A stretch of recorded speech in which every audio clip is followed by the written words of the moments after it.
திருவாசகமாகிய பகுதியில் நாம் சிந்தித்துக் கொண்டு வருகிற நிலையில் இன்றைக்கு 26வது பகுதியாக அதிசயப்பத்து என்ற ஒரு தலைப்பையும் அதற்கு அடுத்தாற்போல புணர்ச்சி பத்து என்ற பகுதியும் இன்றைக்கு நாம் பார்க்க இருக்கிறோம்.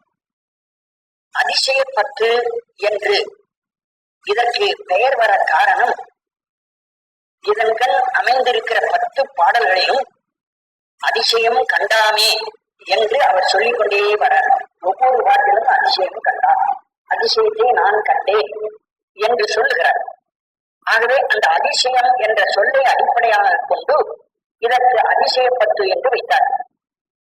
இங்கே மணிவாசகர் தான் கண்ட அதிசயமாக எதை குறிப்பிடுகிறார் என்று பார்க்கிற போது, கொஞ்சம் மேலே அந்த வரியை தொடர்ந்து பார்த்தோமான, ஆண்டு தன் அடியரில் கூட்டிய அதிசயம் கண்டாரே. மாணிக்க வாசகரை ஆட்கொண்டு அந்த சிவபெருமான் தனக்குரிய அடியார் கூட்டத்திலே மாணிக்க வாசகரையும் சேர்த்து கொண்டு விட்டார். ஆகவே அடியார் கூட்டத்தில் மாணிக்க வாசகரை சேர்த்ததுதான் இங்கே அதிசயம் என்பதாக அவர் குறிக்கிறார். அடியாரில் கூட்டிய அதிசயம், அடியாரோடு என்னையும் ஒருவனாக சேர்த்து கொண்டதாகிய அதிசயம். அப்படின்னா என்ன? மற்ற அடியாரோடு எவரையும் ஒருத்தராக சேர்த்துக் கொண்டதுல என்ன பெரிய அதிசயம் இருக்க முடியும் என்று கேட்டால், அடியார்களுக்கும் இவருக்கும் இடையே என்ன வேறுபாடு என்று பார்த்துவிட்டா அங்க அதிசயம் அர்த்தம். மற்ற அடியார்களால் எப்படிப்பட்டவர்கள் என்று கேட்டால், இறைவனை இவன்தான் எனக்கு தேடி வைத்த செல்வம், இவன்தான் மாணிக்கத்தின் ஒளி என்று சொல்லிக்கொண்டே இருக்கிறவர்கள். அப்படி சொல்லி சொல்லி மனம் உருகிக்கொண்டே இருக்கிறவர்கள் அடியார்கள். ஆனால் மாணிக்க வாசகர் இப்படி சொல்லல. சிவனை தனக்கு தேடி வைக்கப்பட்ட சொத்து என்றோ மாணிக்கத்தின் ஒளி போன்ற உருவம் உள்ளவன் என்றோ சொல்லி மனம் உருகாதவன். ஆகவே அடியாருக்கும் இவருக்கும் இந்த வேறுபாடு இருக்கு. இன்னொரு வேறுபாடு, அடியார்கள் எல்லாம் இந்த உலக மாயையில் சிக்காதவர்கள், உலக மாயையை கடந்து போனவர்கள். அத அவர் என்ன சொல்லுகிறார்? செப்பு நேர்மலை மடவரலியர் தங்கள் திறத்திடை நைவேன். ஆக பெண்களிடத்திலே மனம் கசிந்து ஆசைப்படாதவர்கள் அடியார்கள். இவர் அந்த மாதிரி ஆசைப்பட்டவர். அதனால் இதற்கு ஒரு வேறுபாடு இருக்கு. ஆக 2 வேறுபாடுகள் அடியாருக்கும் இவருக்கும் இருக்கிற போது, இதையெல்லாம் கருதாமல் இந்த மாணிக்க வாசகரை அடியார் ஒருவனாக இறைவன் சேர்த்து விட்டான ஒரு பெரிய ஆச்சரியப்பட வேண்டிய விஷயம் தானே. அதனால இதை அதிசயம் கண்டேன் என்பதாக சொல்ல வருகிறார். அதற்கு 2 காரணங்கள் அவரே புலப்படுத்துகிறார். இது போல ஒவ்வொரு பாடலிலும் நாம் அதிசயமாக அறிந்த செய்தியை அவர் சொல்லிக் கொண்டு வருவதை நாம் பார்க்கிறோம். வைப்போவாடு என்றும் மாணிக்கத்து ஒளியன் என்றும் மனத்திடை உருகாதே. வைப்பு மாடு, மாடு என்றால் செல்வம். அந்த செல்வம் நிலையாக நிதியமாக வைக்கப்பட்ட செல்வம். அதான் வைப்பு மாடு, வைப்பு நிதி. மாடுன்னா செல்வம். வைப்பு என்பது பிற்காலத்திலே தனக்கு ஒரு ஆபத்து வரும்போது உதவ வேண்டும் என்பதற்காக செலவு பண்ணாமல் தான் தேடி வச்சத்தில் ஒரு பகுதியை தூக்கி பத்திரமா வச்சு விடுவது. அதுக்கு சேமநிதின்னு சொல்றோம். அப்ப கடவுள் எப்படிப்பட்டவன்? சேமநிதியாக இருக்கிறோம் என்று நினைக்கிறோம். நமக்கு ஒரு ஆபத்து வரும்போது அந்த ஆபத்தில் இருந்து காப்பாற்றிக் கொள்வதற்காக ஒரு செல்வத்தை நாம் சேர்த்து வைத்தால் அது வைப்பு நீதின்னு சொல்றோம். ஆண்டவனே ஒரு வைப்பது நீதிதானே.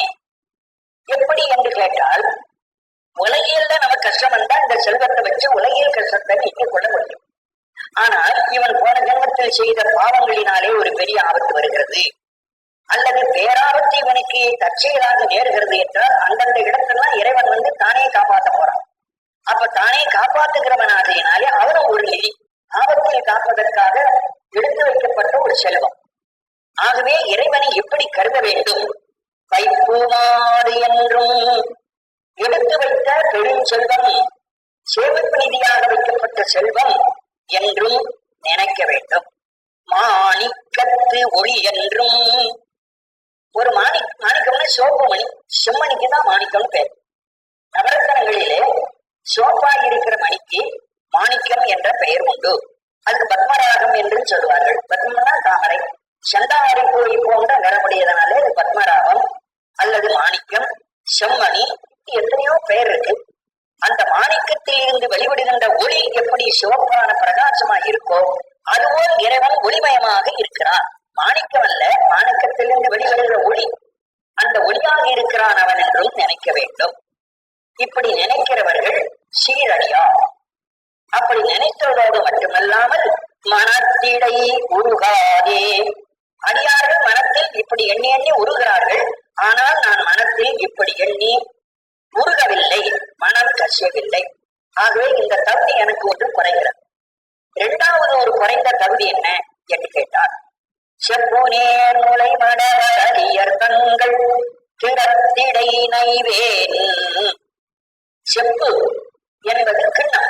கிண்ணம் போன்ற வடிவத்தை உடைய நகில்கள், அந்நகில்களை உடையாராகிய பெண்கள், மடவரலியர் பெண்கள். தங்கள் திறத்திடை, அப்பெண்களிடத்தில் தான் நான் மனம் கசிகிறேன். இறைவனிடத்துல மனம் கசிய வேண்டும். அங்க கசியாமல் உலகத்தில் இருக்கிற பெண்களிடத்திலே மனம் கசிகின்றவனாக நான் இருக்கிறேன்.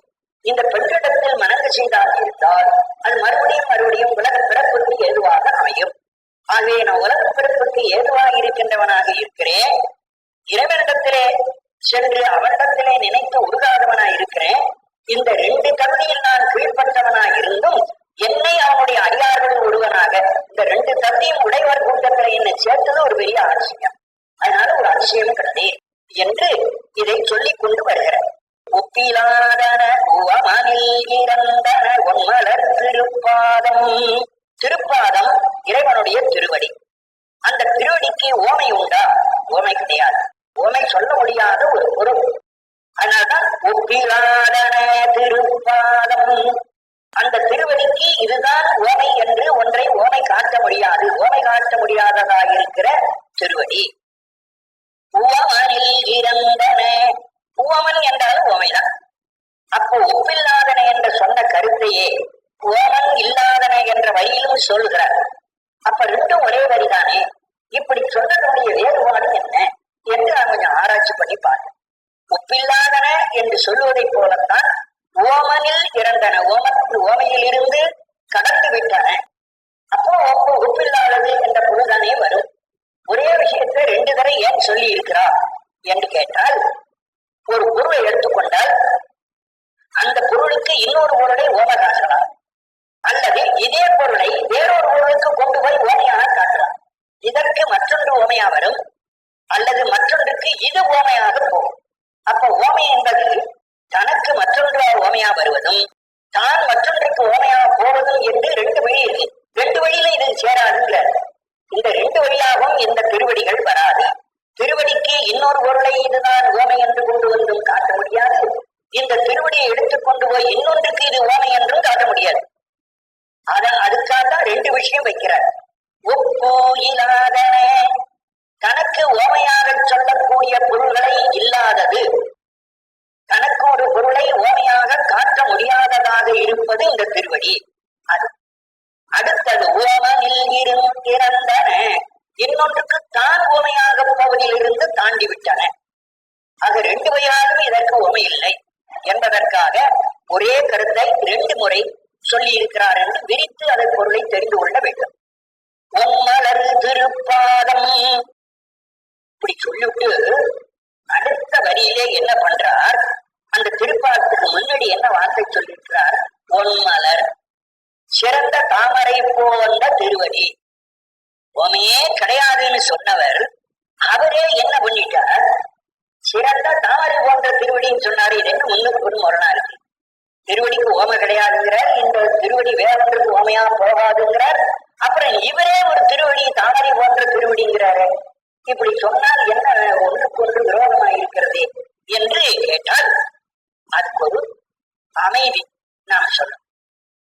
அந்த திருவடிக்கு நிச்சயமா இந்த தாமரை பூ ஓமை கிடையாது. பொன்மலர் திருப்பாதம் என்று சொல்லுகிற போது சிறப்பான தாமரை மலர் போன்ற திருவடின்னு சொல்றதுக்கே திருவடிக்கு தாமரை பூ ஓமை இல்ல, ஓமம் இல்லாதன ஓமனில் இறந்தன என்ற இடத்திலேயே அடிபட்டு போச்சு. அப்படி இருந்தும் இவர் ஏன் சொன்னார்னா, இவர் தியானம் பண்ண ஆரம்பிச்சார் மாணிக்க வாசகர். அப்படி தியானம் பண்ணி கொண்டே இருக்கிற காலத்திலே அந்த திருவடியானது இவருக்கு எதிரே காட்சி பொருளா வந்தது. அப்படி காட்சி பொருளா வரும்போது இவர் என்ன நினைக்கிறார், இவர் நினைப்புல இது தாமரை மாதிரி இருக்குதே, தாமரை பூ போல எனக்கு தெரியுதே அப்படின்னு நினைச்சிட்டார். இவர் தியானம் பண்ணும்போது இந்த திருவடியை எப்படி நினைத்து விட்டார், தாமரை பூவை போல தியானத்தில் இவருடைய அனுபவத்திலே அறிந்து கொண்டு விட்டார். இவருடைய அனுபவத்துக்குத்தான் அது தாமரையாக ஆயிற்றே தவிர உண்மையில் தாமரைக்கு அது சரியல்ல. ஆகவே உண்மலர் திருப்பாதம் என்பது தன்னுடைய தியானமாக செய்யப்படுகிற காலத்தில் அந்த திருவடி தனக்கு ஒரு தாமரை பூ போல தோன்றிய தன்னுடைய அனுபவம் கூறியது இது. உண்மலர் திருப்பாதம் என்பது தான் கண்ட அனுபவமே தவிர இது உண்மை அல்ல. ஒவ்வொருத்தருக்கும் ஒவ்வொரு விதமாக அனுபவம் வரும். அனுபவம் என்பது வேறு வேறு விதமாக இருக்கும். எப்பவுமே தாமரை பூ போல் இருக்கும் இவர் கண்ட அனுபவம் தான் முடிவுன்னு விட முடியாது. இது இவருடைய அனுபவம், இவருக்கு தோற்றம் அளித்த ஒரு செய்தி. அதனால இதை வைத்து இறைவனுக்கு திருவடிக்கு தாமரை ஓமை என்ற கருத்தை நாம் கொண்டு வந்து விட முடியாது. அது ஓமையை நீங்கியது. இவருடைய சிற்றறிவுக்கு அப்படி தானம் பண்ணும் போது தாமரை பூ மாறி இருக்கேன்னு நினைச்சுட்டார், அவ்வளவுதான். அந்த இவருடைய சொந்த அனுபவத்தை கூறியதே அன்றி அதற்கு ஓமை கூறியது அல்ல என்பதாக அதற்கு விளக்கம் செய்து கொள்ள வேண்டும். உன்னலரு திருப்பாதத்து அப்பன், அப்பேற்பட்ட திருவடியை உடையவனாகிய தகப்பன். அந்த அப்பன் என்பது தகப்பன். அந்த தகப்பனாகிய சிவபெருமான் ஆண்டு திருப்பெருந்துறையிலே வந்து இவரை ஆண்டு கொண்டார். உபதேசம் செய்து தனக்கு மாணாக்கனாக சீடனாக ஏற்றுக்கொள்கிறார். ஆண்ட தன் அடியரில் கூட்டிய அதிசயம். அப்படி ஆண்டு கொண்டவர். அவருக்கு இதற்கு முன்னே பல அடியார்கள் அந்த திருப்பெருந்துறை வந்திருக்கார்கள். குருநாதரா சிவபெருமான் வர்ற போதே தனது பழைய அடியார்கள் பலரையும் கூட அழைத்து கொண்டு வந்திருக்கிறார். குருந்த மரத்தில் உட்கார்ந்திருக்கிற போது முன்னே அந்த அடியார்கள் உட்கார்ந்திருக்காரு. மாணிக்க வாசல் போட்டு முன்னே சில அடியார் இருக்காங்க. இவங்கெல்லாம் பழைய அடியார், இறைவனுக்கு அடியார்கள். அந்த அடியார் கூட்டத்திலே வந்து இந்த மாணிக்கவாசனை கூட்டி இவருக்கு தீட்சை கொடுத்து நீனும் அந்த கூட்டத்தோடு ஒருத்தரா உட்காந்துவோம் அப்படின்னு அந்த பெரும் பதவி கொடுத்து விட்டார். ஆகவே மிக உயர்ச்சிக்கு உரியராகிய அடியார் கூட்டத்தில் கீழ்மைக்கு உரியனாகிய என்னை வருக என்று அழைத்து தீட்சை செய்து ஆட்கொண்டு நீனும் இந்த அடியாரும் ஒரு அடியார் தான் என்று சொல்லுகிற ஒரு பதவியை எனக்கு விட்டாரே, அதுக்கு எனக்கு பெரிய ஆச்சரியம் என்று அவர் இந்த ஆச்சரியத்தை கண்டு மகிழ்கிறார். அடியரில் கூட்டிய அதிசயம் கண்டானே, இப்பேற்பட்டதொரு அதிசயத்தை நான் பார்த்தேன். அதிசயம் என்ற வார்த்தைக்கு என்ன பொருள் என்று கேட்டால், இதற்கு முன் தான் கண்டறியாத ஒன்றை கண்டது அதிசயம். இதற்கு முன் தான் பார்த்திருக்க மாட்டான். பார்க்காத ஒரு பொருளை இன்னைக்கு அதை பார்க்கிறான் என்றால் அது இவனுக்கு அதிசயமாக தெரியும். ஒரு தேங்காய் சாதாரண அளவுல எந்த உருவம் இருக்கோ அதை பல இடத்துல பார்த்திருக்கோம். அளவுக்கு மீறி ரொம்ப பெருசா ஒரு தோட்டக்காரன் எருவெல்லாம் வச்சு ரொம்ப பருமனாக ஒரு பறக்கைக்காய் பெருசுக்கு ஒரு தேங்காய மரத்துல உண்டாக்கிட்டான். இது வரணும் அவ்வளவு பெரிய தேங்காயை நான் பார்த்ததே கிடையாது. அதை கொண்டு வந்து கண்காட்சியில வச்சிருக்கிறான். அதை பார்க்கிறவங்கள என்ன அதிசயம், எப்படி இது ஆச்சரியமா இருக்கலாம். அப்போ இவ்வளவு பெரிய தேங்காயை இதற்கு முன் கண்டதில்லை, இப்பொழுது அவர்கள் பார்க்கிறார்கள். அதனால் அது அதிசயம். அதிசயம் என்பது முன்பு காணாததொரு பொருளை இப்பொழுது காண்பது. அந்த அதிசயம் சின்னதானது பெரிதா தெரிவது மட்டுமல்ல, சிறிதா இருக்க வேண்டிய பொருள் பெரிதா காணப்பட்டாலும் அதிசயம்தான். பெரிதாவே இருந்து கொண்டிருக்கக்கூடிய ஒரு பொருள் சிறிதாக கண்டாலும் அது அதிசயம்தான்.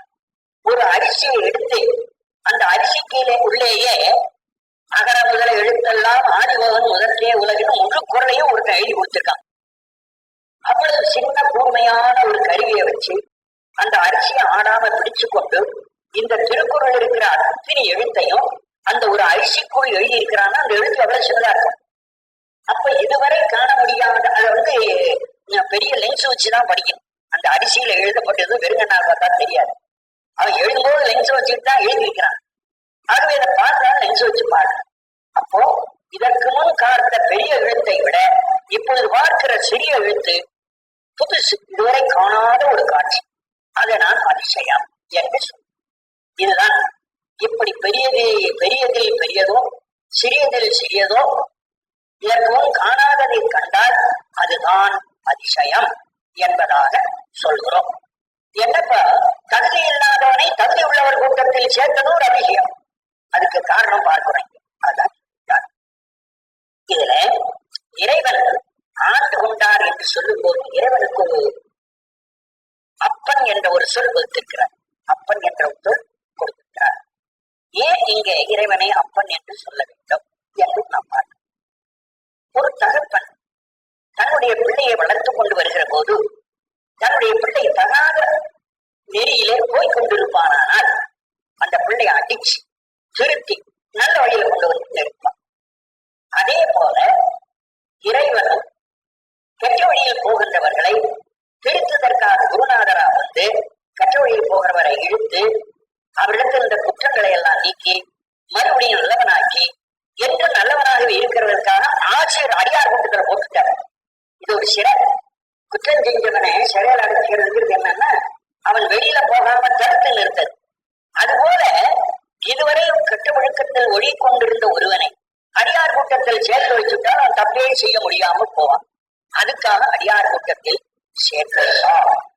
அப்போ தகப்பன் எப்படி தன் பிள்ளையை தீங்கு நெறியில் போகிறவனை திருத்துவதற்காக அவனை நல்வழிப்படுத்த முனைகிறானோ அது போலவே இறைவனும் இங்கே மடவரலியர்கள் திறத்திடை நெய்கின்றவராகிய மாணிக்கவாசகரை அதிலிருந்து திருத்தி இந்த அடியார் கூட்டத்தில் போட்டதனாலே அப்பனுக்கு சமம், தகப்பனுக்கு சமமானதனாலே அவரை இறைவனை தன் தந்தை என்ற காரணத்தினாலே குறிப்பிட்டிருக்கிறார் என்று இந்த பாடலுக்கு நாம் பொறுப்பார்க்கிறோம்.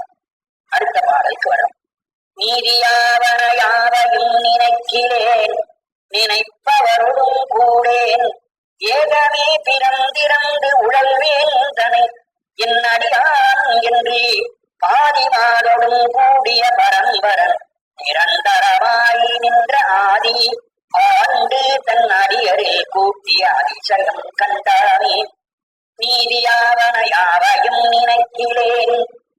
இந்த உலகத்திலே தர்மம் என்று சொல்லப்படுபவை எவை எவையோ அவற்றுள் ஒரு சிலவற்றை கூட நான் நினைத்து கொடுப்பார். நீதினா தர்மம், அறம்.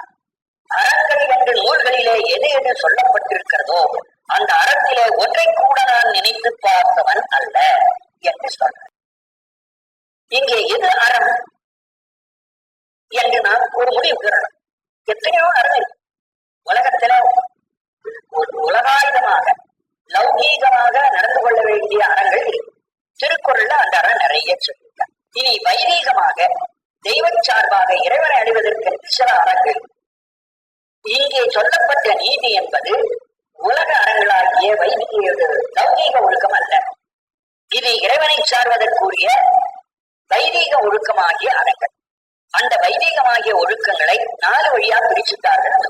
சரியை, கிரியை, யோகம், ஞானம் என்ற 4ஆக பிரித்திருக்காக 4 நீதியாவனையாவையும் நீதியாக வைதீக நெறிக்கு அறமாக சொல்லப்பட்டனவாகிய சரியை, கிரியை, யோகம் என்ற இவற்றை நினைக்கிறேன்.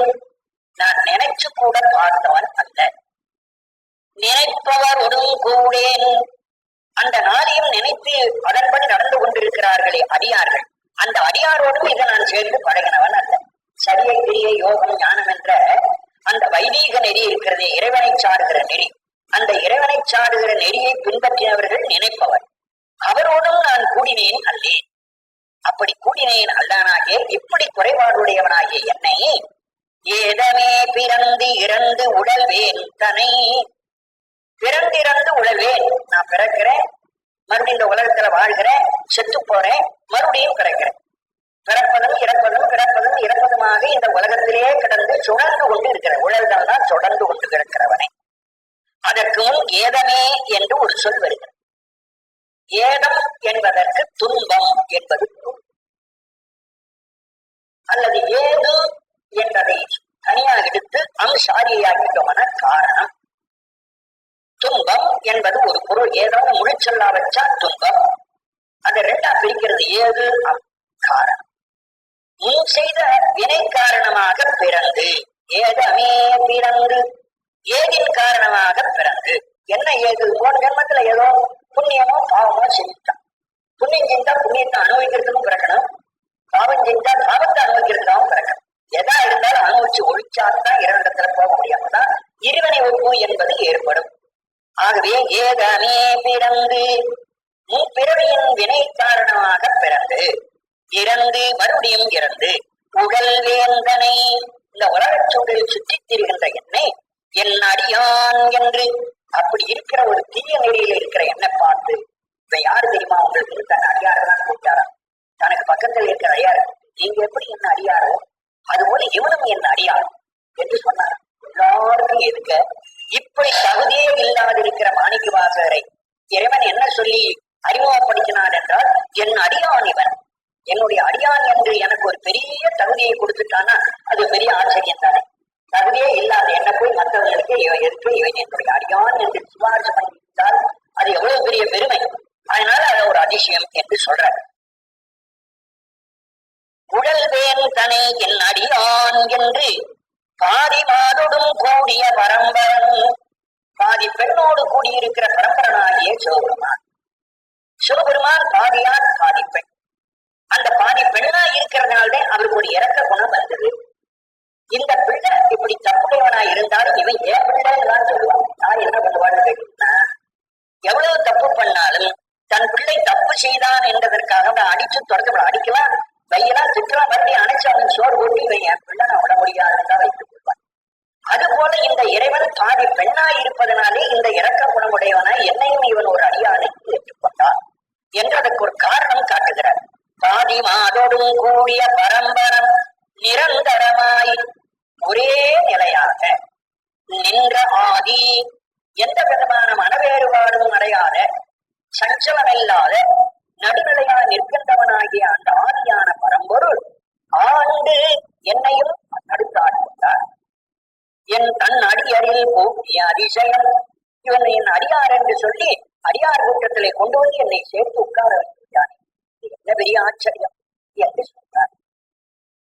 முன்னை என்னுடைய வல்வனை போயிட முக்கணாதுடையந்தை தன்னை யாவரும் அறிவதற்கு அறியவன் எளியவன் அடியார்க்கு பொன்னை வென்றதோர் புரிசடை முடிதனில் இளமதி அது வைத்த அன்னை ஆண்டு தன் அடியரில் போக்கிய அதிசயம் கண்டார். முன்னை என்னுடைய வல்வினை போயிட, என்னுடைய வல்வினை என்னிடத்திலே இருக்கிற வினை. ஆனா அந்த வினை எப்ப நான் சேர்த்து கொண்டேன்? இன்னைக்கா? ரொம்ப பல பிறவிகளிலே முற்காலத்திலேயே சேர்த்து சம்பாதிச்சு பெரிய மூட்டையா சஞ்சீதமா வச்சிருக்கிறேன். முன்னை என்னுடைய வல்வினை, முன்னை வினை பழைய வினை சஞ்சிதமாக அனுபவித்திற்கு கட்டி வைக்கப்பட்டிருக்கிற மூட்டையான வினை. முன்னை என்னுடைய வல்வினை போயிட, அந்த வினை போவதற்காக, அன்னை போவதற்கு கடைசி வரல் வந்து சேர்க்கிறது. வினை போயிட ஆண்டு, அந்த வினை போகும்படியாக என்னை ஆண்டு கொண்டார். ஆண்டு தன் அடியாரில் கூட்டினான். அப்படி கூட்டினவன் யார்? அதுக்கு நடுவில் எல்லாம் இப்ப இறைவனுடைய சிறப்பு நடுவில் அந்த போயிட என்ற வார்த்தைக்கும் ஆண்டு என்ற வார்த்தைக்கு நடுவில் இருக்குது அந்த பெருமானை பற்றிய விஷயங்கள்.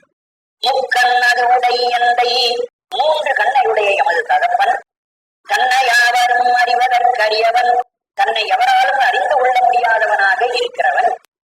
அந்த இறைவனை யாராலும் அறிந்து கொள்ள முடியாது. ஆனால் எளியவன் அடியாருக்கு, அறிவரால் விட்டால் அறிந்து கொள்ள முடியும். மற்றவர்கள் இருக்கார்களே அறிவாளிகள் என்று சொல்லப்படுகிறவர்களாலே அறிந்து கொள்ள முடியாது. ஆனா அடியார்களாலே அவன் அறிந்து கொள்ளப்படும், அனுபவத்தால் அறிந்து கொள்ளப்படுகிறவன்.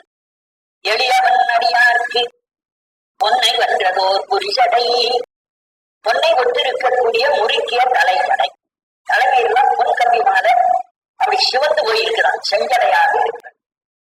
வென்றதோர் புரிசடை முடிதனில், அந்த சடையில இளமதி அது வைத்த இளைய சந்திரனை சூட்டிக் கொண்டார். அந்த பெருமான் தன் தலையிலே சந்திரனை வைத்திருக்கிறார். இந்த கதை எதை காட்டுகிறது என்று பார்த்தால், சந்திரன் மகாபாதகன் செய்தார், ரொம்ப பாவங்களை எல்லாம் செய்து விட்டார். தன்னுடைய ஆசையுடைய மனைவியே ஆசைப்பட்டு அது அவரோடு சேர்ந்தவன் என்ற ஒரு பெரிய பாவம். தனக்குரிய 27 மனைவிமார்கள்ல ரோகிணி என்ற பெண்ணிடத்தில் அதிக வாஞ்சை உடையவனாய் இருந்து அதனாலே தட்சணிடத்திலே சாபம் பெற்றவன். இப்படி பல சாபங்களுக்கு தகுதியே இல்லாதவன் அவன்.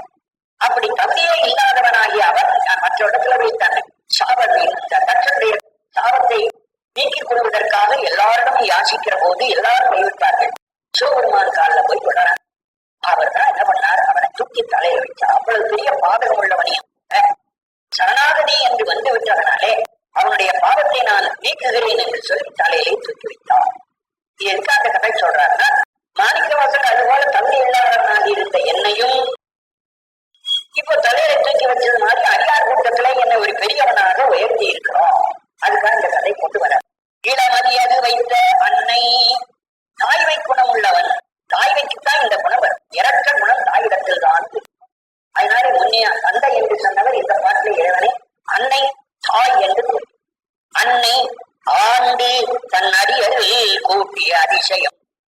தன் அடியார்கள் என்னை ஒருவனாக கூட்டிய இந்த அதிசயம் இருக்கே, அந்த அதிசயத்தை நான் பார்த்தேன் என்று சொன்னார். பித்தனெண்டனை உலகவர் பகர்வதோர் காரணம் இருக்கோனீர் ஒத்து சென்று தன் திருவரும் கூடிடும் உபாயமன் அறியாமே செத்து போயற நரகடை விழுவதற்கு பொறுப்படுகின்றேனே அத்தன் ஆண்டு தன் அடியரில் கூட்டிய அதிசயம் கண்டார். இந்த உலகத்தில் இருக்கிறவர்களா மாணிக்கவாசகர் தெருவாடு போனா ஒரு பைத்தியம் போகுதுன்னு சொல்வாங்க. மாணிக்கவாசகரை பித்தன் என்றே ஜனங்கள் அழைப்பார்களாம். அது அந்த காலத்திலே அவருக்கே தெரியும். அவர் என்ன பண்ணாரு, சில அடியார்கள் இருந்தார்கள், மற்றவர்களோட பேசிட்டு இருக்காரு. என்னை எதுக்கா தெரியுமா இப்போ தெருவில் இருக்கிறவன் என்ன பார்த்து பைத்தியம் சொல்றான், அது காரணம் சொல்றேன் கேளுங்கள் அப்படிங்கிறார். பித்தன் என்று என்னை உலகவர் பகர்வது, என்னை பார்த்து ஒரு பைத்தியக்காரன் என்று இந்த உலகத்தார் சொல்லுகிறார்களே, அப்படி சொல்வதற்கு ஒரு காரணம் இருக்கு. இது கேளு, இதை கேளுங்கள் நீங்கள். ஏன் பைத்தியக்காரன் சொல்லுகிறார்கள்? ஏன்னா ரொம்ப நிலையில தாழ்ந்தவராக இருந்தார் இவரை இறைவன் ஆட்கொண்டு அடியார்கள் கூட்டிட்டார். அடியார்கள் கூட்டப்பட்டிருக்கக்கூடிய போது ரொம்ப கீழான ஒரு ஒழுக்கம் உள்ளவன் இவன் அடியாரா இருக்கானே, ஒரு பைத்தியக்காரன் அல்லவா இவனை இப்படி அடியாரா வைக்கலாமா, இவனை அடியாரா சேர்க்கலாமா என்று உலகத்தவர் சொல்றார். அதுக்காக அப்படி மோசமா இருந்த என்னை அடியார் ஒருவனாக வைத்ததனாலே இந்த உலகம் என்னை பைத்தியக்காரன் என்று சொல்ற. ஆனா உண்மையிலேயே பித்தன் என்று சொன்னதனுடைய காரணம் வேற. பித்தன் என்று சொன்னால் உலகத்திலே எதையும் தொடர்பற்றவனாக போய்விடுகிறது. அவர்கள் என்ன செய்வார்கள், தன்னை மறந்து விடுவார்கள். தன்னை மறந்து உலகத்தை நடக்கிற போது அவங்க செய்கிற செயலெல்லாம் உலகத்தவர்களுக்கு பைத்தியக்காரன் செயல் போல இருக்கும். தெருவில் பைத்தியம் போனா தனக்குத்தானே பேசிக்கிட்டே போவான். இன்னொரு ஆளோட பேசணும்.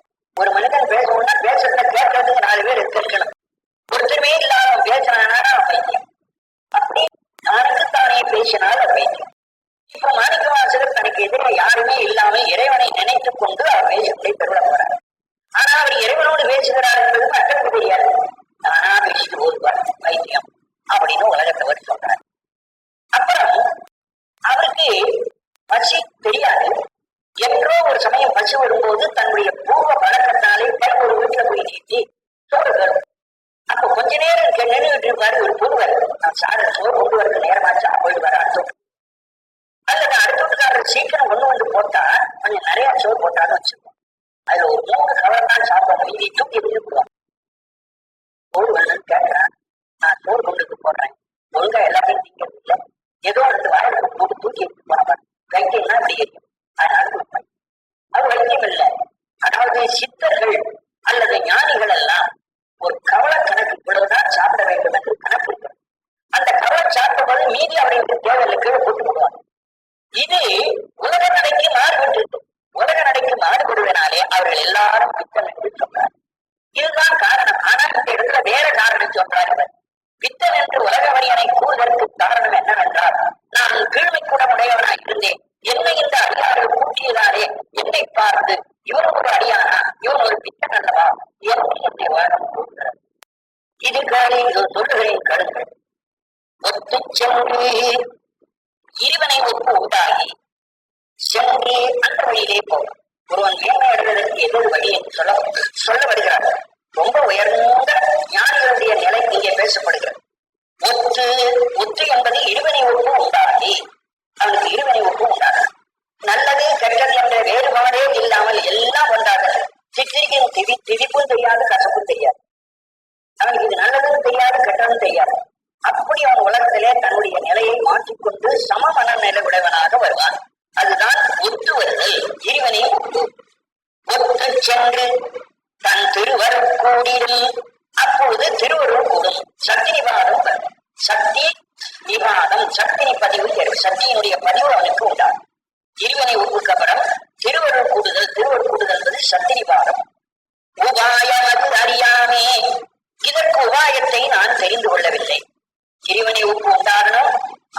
சத்தினிபாதம் பிறக்கணும். அப்புறம்தான் இறைவனிடத்திலே நாம் போய் சேர முடியும். அதற்கு உபாயம் இருக்கிறது. அது என்ன உபாயம்? உபாயம்னா வழிகள். சரியை, கிரியை, யோகம், ஞானம். ஞான மார்க்கத்திலே வருவது இந்த இருவனை சத்தினிபாதம் எல்லாம். அதுக்கு முன்னே இவன் சரியையில் இருந்து அதில் பழகி மேலே கிரியைக்கு போய் அதில் பழகி பிறகு யோகத்துக்கு பழகி அதில் பழகி ஞானத்துக்கு போகும். இந்த உபாயம் எல்லாம் நான் அறியாமல் இருக்கிறேன். உபாயம் அது அறியாமே செத்து போய் இன்னும் கொஞ்ச நாள் கழிச்சு நான் இறந்து போவேன். இறந்து போனா என்ன ஆவேன்? அருநர விடை வீழ்வதற்கு. அப்புறம் அங்கேருந்து யமதூதர்கள் வந்து என்னை பிடிச்சுக்கிட்டு போய் நரகத்துல தள்ள போகிறார்கள். ஏன்னா அவ்வளவு கொடிய பாவங்கள் எல்லாம் வினைகள்லாம் நான் செய்திருக்கிறேன். செய்த என்னை செத்து போன பிறகு நரகத்தில் கொண்டு போய் யமதூதர்கள் தள்ளுவார்கள். அப்படி நரகத்தில் வீழ்வதற்கு ஒருப்படுகின்றேனே, நரகத்தில் வீழ்வதற்கு உரியவனாக இருக்கிற என்னை அத்தனை தகப்பனாகிய அந்த பெருமான் ஆண்டு என்னை அடியானாக ஏற்று தன் அடியரில் கூட்டிய அதிசயம் கண்டார். அடியார் ஒருவனாக என்னையும் சேர்த்துக் கொண்டு விட்டார். தகுதியே இல்லாத என்னை தகுதி உடையவனாக ஆக்கி என்னை ஆட்கொண்டார். இறைவனுக்கு தான் வேலை. அவர் தகுதி இல்லாதவனை தகுதி உடையவனாக ஆக்கணும். தகுதி இல்லாத ஒவ்வொரு உயிரையும் அப்படித்தான் செய்கிறார் அவர். இந்த உலகத்திலே இறைவன் ஆணவ இருளே கிடக்கின்ற ஒவ்வொரு உயிரையும் அந்த ஆணவர்கள் இருக்கிற போது முழுவதும் தகுதியே அற்றதாக இருக்கு. தகுதியற்றதான அந்த உயிரை தகுதி உடையதாக ஆக்குவதற்காக அங்கே சக்தியை உள்ளே செலுத்தி அந்த உயிரை வெளியில கொண்டு வந்து பிறகு மாயை என்ற மலத்தையும் கொடுத்து இந்த உலகத்தை வாழ வச்சு கொஞ்சம் கொஞ்சமா பக்கு உண்டாக்கி பிறகு அவன் இருவனை ஒப்பு சக்தியை பார்த்து கொண்டு போறார். அதன் பிறகு அவருக்கு மோட்சம் கொடுக்கிறார். அப்ப தகுதி இல்லாத ஆணவ கிடக்கிற என்னையும் கைவிட்டு விடல. ஆணவத்தில் இருக்கிற உயிரை கொஞ்சம் கொஞ்சமா தகுதி உள்ள பொருளாக உயர்த்துவது இறைவனுடைய கடமை. அதை இங்கே குறிப்பாக சொல்றார். இப்படி கெட்ட வழியில் போகக்கூடிய இருந்த என்னை அத்தனை ஆண்டு தன்னுடைய அடியார் ஒருவனாக என்னை சேர்த்து விட்டார்.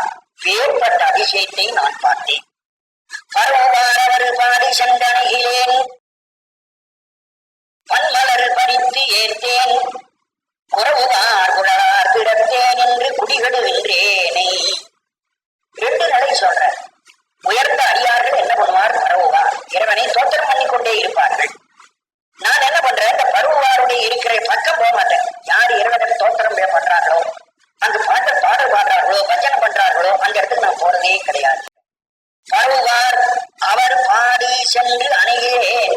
பாடுனா பக்கம், அவருடைய பக்கம் போனது இல்லை. பன்மலர் பறித்து ஏற்றேன், பல பூக்களை பறித்துக் கொண்டு இறைவனுக்கு அர்ச்சனை பண்ணி சிவபூஜையாவது பண்ணினேன்னா அதுவும் கிடையாது.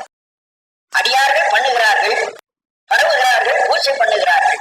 ஆனால் பூஜை பண்ணுகிறவர் பக்கம் போகல, தோற்றறிப்ப பக்கம் போல நானும் சிவபூஜை செய்கிறேன். அதற்கு பதிலாக நான் லௌகீகத்துல கற்றுப்போறேன் என்று அடுத்த வரியிலே சொல்றேன். குறவுவார் குழலார் திறத்தேன் என்று குடிவிடுகின்றேனே. குறாமரம்னு ஒரு மரம், நல்ல வாசனை உள்ள பூ பூக்கும். அந்த பூவை தலையில் அணிந்து கொண்டிருக்கிற மலை குறவு குறாமலரை அணிந்த வார்குழல் நீண்ட கூந்தலை உடையார் பெண்கள். திறத்தேன் என்று அந்த பெண்கள் வழியிலே இருந்து குடிவிடுகின்றேனே அழிந்து போகின்றவனாகிய என்னை. இரவு நென்றெறியாடிய எம்மீரை, இரவு நேரத்திலே சுடுகாட்டிலே கூத்தாடிக் கொண்டிருக்கிறவனாகிய அந்த பெருமான். இரவு காலத்தில் எரியாடிய சுடுகாட்டில் நெருப்பில் நின்று கூத்தாடிக் கொண்டிருக்கிற எம்மிரை எமது இறைவனாகிய சிவபெருமான். எரிசடை வழிகின்ற அரவன். எரிசடை நெருப்பு போன்ற சிவந்த சடை. எரினா நெருப்பு, நெருப்பு போன்ற சிவந்த சடையை உடையவன். அப்பேற்பட்ட அரவன், அற அற அற என்று சொல்லப்படுகிறவன் அரவன். அரவன் என்பது பாம்பு, பாம்புங்கிற பொருள் கொண்டு போகிறார். இங்கே சடை செஞ்சடையை உடையவனாகிய அரன். ஹரஹர என்று இறைவனை சொல்றமே அந்த ஹரன் என்ற பெயரை உடையவன். அரன் ஆண்டு என்னை ஆட்கொண்டார்.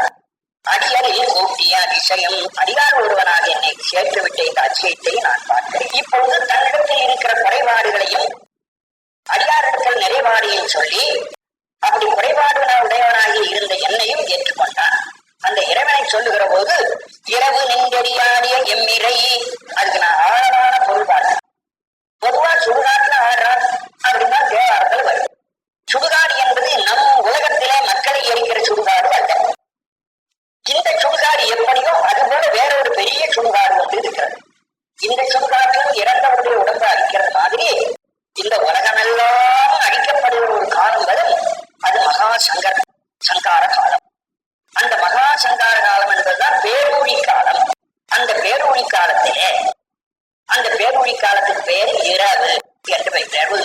சமாசங்கார காலமாகிய இருட்டு நேரம்.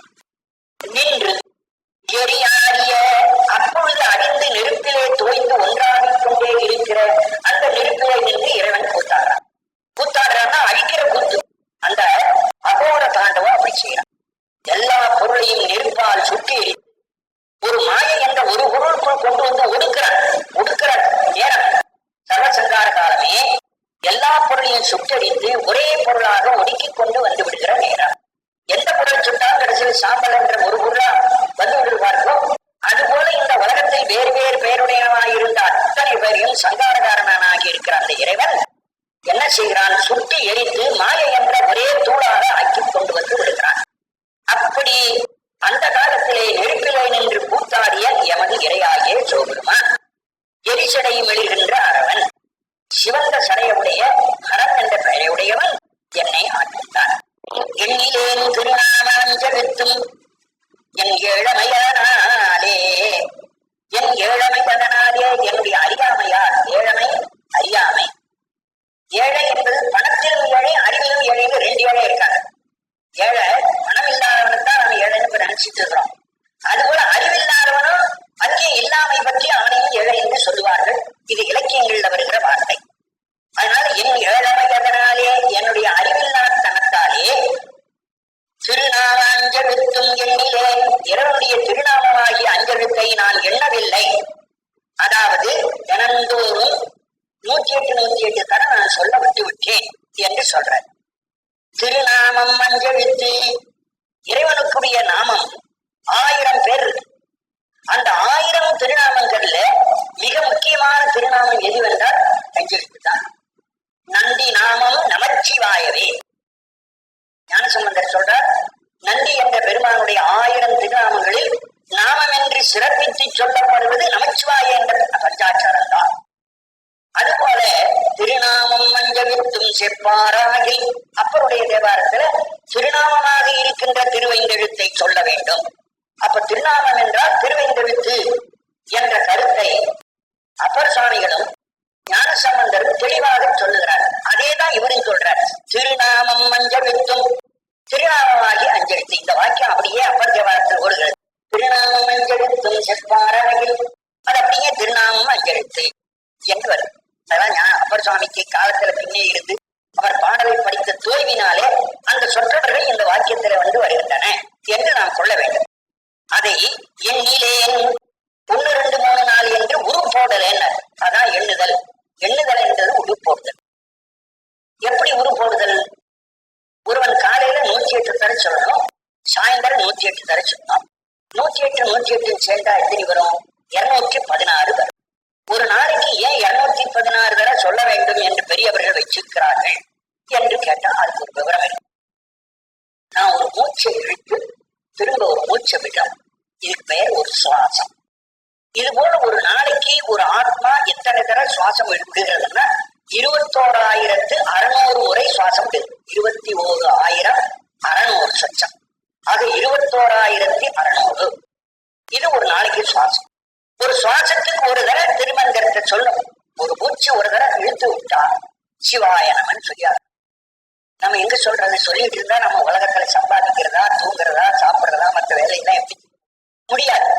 அதனால 21,600 மூச்சுக்கு பதில் ஒரு 100 பங்க தள்ளிட்டா 216 இருக்கு. 216 தடவை யார் சொல்ல? 21,000 மூச்சுக்கு 21,600 முறை நீங்கள் சொல்லாவிட்டாலும் 100க்கு ஒரு முறை, 100 சுவாசத்துக்கு ஒரு முறையாவது சொல்ல வேண்டும் என்பதற்குத்தான் நமது பெரியவர்கள் 216 தடவை சொல்லு. அந்த 216 2ஆ பிரிச்சு விட்டாங்க. ஒரே மூச்சுல அவன் சொல்ல முடியாதுன்னு காலையில ஒரு 108, சாயந்தரம். அதத்தான் எண்ணுதல். 108 என்ற எண்ணிக்கை வரையில அதை ஜபமாலையை ஊட்டி சொல்லிக் கொண்டு வந்தல் என்று சொல். அக்கு மாலை கொண்டு அங்கையில் எண்ணுவார் தக்கவானவராத்த உயிப்பதி நக்கநாமம் நமச்சிவாயவே.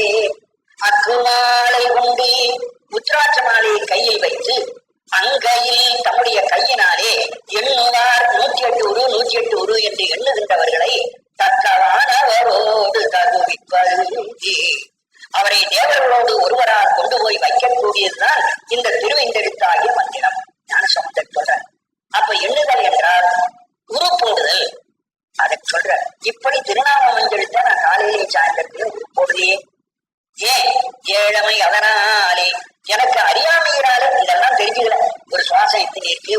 மாசத்துக்கு ஒரு தடவை சொல்லணும், அது மாதிரி சொல்ல முடியாது. அதனால 100க்கு ஒரு தடையாவது சொல்லணுங்கிறதுக்காக 216 வச்சிருக்கிறார்கள் என்ற விவரம் எனக்கு தெரியாத ஏழை வேறுபட்ட முட்டாள். இந்த முட்டாளாகிய நான் திருவைந்தெழுத்தை சொல்லாது போனேன். நன்னிலேன் கலை ஞானிகள் தம்மோடு. சரி, எனக்கு தான் தெரியலையே, அறிவுள்ளவர்களோட கூடி சேர்ந்த இடத்துல போய் கொஞ்சம் கலை ஞானத்தை கற்றுக்கொள்ளலாம் அல்லவா? அப்படிப்பட்ட கலைஞானி இடத்தையும் நான் போய் சேராம போயிட்டேன். நன்னிலேன் கலை ஞானிகள், கலையையும் ஞானத்தையும் உடையவராகிய பெரியவர்கள் தம்மோடு நன்னிலேன் சேரல. அடியார் கூட்டத்தோட சேர்ந்திருந்தா அவங்க சொல்லி கொடுத்திருப்பாங்க, இந்நேரம் எனக்கு இதெல்லாம் சொல்லி இருப்பார்கள். அவரோடு சேரவில்லை. நல்வினை நயவாதே. ஏன்னா நான் அடியார் கூட்டத்துக்கு போறேன்னா அதுக்கு எனக்கு நல்வினை இல்லை. நல்வினை இருந்தா தான் அடியாரோடு சேர முடியும். ஒரு ஜென்ம புண்ணியம் இருந்தா தான் அடியோடு சேர முடியும். அந்த புண்ணியம் இல்லைன்னா அந்த சவகாசம் கிடைக்காதான். காமலிங்க சுவாமிகள் இரவிடத்திலே வேண்டுகோள் கேட்கிற போது, ஒருமையுடன் நினது திருமலரடி நினைக்கின்ற உத்தமரம் உறவு வேண்டும். உன் திருவடியை நினைக்கின்ற அடியாருடைய உறவு எனக்கு உன் அடியார் கூட்டத்துல நான் ஒருவனாய் என்று எதுக்காக கேட்டாங்கன்னா, அப்பதான் நான் நல்லவனாகலாம். நமக்கு அடிக்கடி அவர்கள் நல்ல புத்தியை சொல்லி சொல்லி நம்மை திருத்துவார்கள். அதனால அவரே கேட்கிறார், என அடியார் கூட்டத்தில் ஒருவனாக வைக்க வேண்டும். அன்னைக்கு சொல்றாரு, நான் அடியார் கூட்டத்தில் ஒருவனா இல்லாம போயிட்டேனே என்று இவர் வேதனைப்படுவதாலே தான் இதை கற்றறிந்த அந்த ராமலிங்க சுவாமிகள் அதை அப்படி சொல்லுகிறார். ஒருமையுடன் நினது திருமலரடி நினைக்கின்ற உத்தமரம் உறவு வேண்டும். உன் திருவடியை நினைக்கின்ற அடியாருடைய உறவு எனக்கு உன் அடியார் கூட்டத்துல நான் ஒருவனாக இருக்கணும் என்று எதுக்காக கேட்டான்னா, அப்பதான் நான் நல்லவனாகலாம். நமக்கு அடிக்கடி அவர்கள் நல்ல புத்தியை சொல்லி சொல்லி நம்மை திருத்துவார்கள். அதனால அவரே கேட்கிறார், என அடியார் கூட்டத்தில் ஒருவனாக வைக்க வேண்டும். அன்னைக்கு சொல்றாரு, நான் அடியார் கூட்டத்தில் ஒருவனா இல்லாம போயிட்டேனே என்று இவர் வேதனைப்படுவதாலே தான் இதை கற்றறிந்த அந்த ராமலிங்க சுவாமிகள் அதை அப்படி சொல்லுகிறார். உத்தமரோடு என்னை வாழவை என்று இறைவனத்தில் வேண்டார். திருவாசகத்தில் இருக்கிற பல செய்திகளை மனசில் வாங்கி வாங்கி வாங்கி ராமலிங்க சுவாமிகள் அப்படியே வேறு வாக்கியமாக கொடுக்கிறார். அதனால திருவாசகத்துக்கு விரோதம் இல்லை. திருவொப்பாவை சில பேர் ஒதுக்கிறார்கள். அது திருமுறை அல்ல, 12 திருமுறைக்கு அப்பாற்பட்ட ஒரு நூல். ஆனா அதுவும் ஒரு நல்ல ஞான நூல். நல்ல ஞானத்தையும் அறிவையும் சிறப்பையும் தரக்கூடியதான ஒரு நூல் தான். அதனால் எதிர்வாதமாக புறக்கணிக்க முடியல. இந்த திருவாசக கருத்து தான் அதுல நிறைய வருது. அதை படிச்சுட்டோம்னா அப்புறம் மறுக்காது, நமக்கு இடம் தராது. கண்ணிலேன் நன்னிலேன் கலைஞானிகள் தம்மோடு நல்வினேன் அயவாதேகேம். மண்ணிலே பிறந்திறந்து மண்ணாவதற்கு ஒருப்படுகின்றேனே. இந்த பூமியிலே பிறக்கிறேன், பிறந்து மறுபடியும் செத்து போறேன், என்னை தூக்கி போய் பூமியில புதைக்கிறாங்க. புதைச்ச உடம்பு திரும்பவும் மண்ணா போகும். மண்ணிலே பிறந்து மண்ணிலே நான் மண்ணோடு மண்ணா கலந்து போவதற்கு இருக்கிறேன். இப்படி உட்படுகின்ற ஒரு பயனற்று போன என்னை அண்ணல் ஆண்டு தன் அடியரை பூட்டிய அதிசை கண்டார். அந்த பெருமான் என்னை ஆண்டு கொண்டார், தன் அடியாரில் சேர்த்துக் கொண்டார். பொத்தையும் சுவர் புழு பொதிந்து உளுத்த பசும்பு ஒழிய பொய்க்கூரை. பொய்க்கூரை, இந்த உடம்பை பொய்க்கூரை என்கிற. பொய் என்றால் நிலையாததாகிய ஒரு வீடு, நிலையில்லாத ஒரு கூடு குடிச்ச வீடு. இந்த வீடு எப்படி கட்டியிருக்கு? வீடுன்னா அந்த வீட்டுக்கு உள்ளே போவா வெளியே வர்றதுக்கு ஜன்னல் வாசப்படியெல்லாம் இருக்கணும், துவாரம் இருக்கணும். துவாரம் என்பது வாசல். நம்ம உடம்புக்கும் 9 துவாரம் இருக்கு. பொத்தல் பொத்தை 9 துவாரங்களை உடையதாகி வீடு. வீடு கட்டுவோம், 4 பக்கம் சிவத்து அடைச்சு விட்டா வச்சுக்குவோம். வீடு கட்டி என்ன பண்ண, வீட்டுக்குள்ள போக முடியாது, வெளியில வர முடியாது. நமக்கு உள்ளே வெளியில இருந்து காற்று வரணும், ஜன்னல் வேணும். ஆகவே துவாரங்கள் ஒரு வீட்டுக்கு தேவை. அது போல ஆண்டவன் 9 துவாரத்தோடு இந்த வீட படைச்சான். பொத்தை ஓம் சுவருகி, கற்களை ஒன்றுக்கு மேல் ஒன்று அடுக்கிறதுக்கு நடுவில் சேறு வைத்து கட்டணும். அதுபோல மாம்சம் என்ற சேறு வைத்து இந்த உடம்பு கட்டி, எலும்பாகிய கல், அதுக்கு மேல சேறு, அதான் ஓம் சுவருகி. மாம்சம் என்ற சேற்றினாலே கட்டப்பட்ட சுவரை உடையது இந்த உடம்பு. புழு பொதிந்து, இந்த வீட்டுக்குள்ள நல்லவர் வாசம் பண்ணல, நாற்றம் எடுத்த புழுக்கள் வாசம் பண்ணுகின்றன இந்த உடம்பு. அந்த புழு பொதிந்து உழுத்து பயனற்றதாக போகிறது. அசும்பு ஒழிய துர்நாற்றமான பொருட்கள் வெளியில ஒழுகின்றன. மலமாகவும் சலமாகவும் நித்தம் போகிறது. இந்த உடம்பிலிருந்து அசும்பு ஒடுங்குகிறது. ஒழுகிய பொய்க்கூரை நிலையாமை உடையதாகிய இந்த உடம்பு. இத்தை இப்பேற்பட்ட இந்த இழிதகவாகிய இந்த உடம்பை நான் என்ன நினைச்சேன், இதுக்கு என்ன பேர்னு ஒருத்தன் கேட்டா இது மெய் அப்படின்னு. மெய் தான் உடம்பு, இதுக்கு பேர் மெய் என்று சொன்னேன். மெய்னா உண்மையானது. பொய்யா இருக்கிற உடம்பை போய் நான் மெய் என்று சொல்லி எல்லாரும் ஏமாற்றி நானும் ஏமாந்தேன். இத்தை மெய் என கருதி இதை உண்மை என்று நான் எண்ணி நின்று இடக்கடல் கடல் இந்த உடம்புக்குள்ளே இருந்து துன்பமாகிய கடலுக்குள்ளே மூழ்கி போனேன்.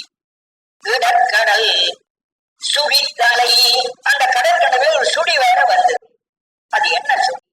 பெண்கள் என்று மகளிராது மகளிர் சொல்லல, ஒரு உருவகம் விட்டு போச்சு.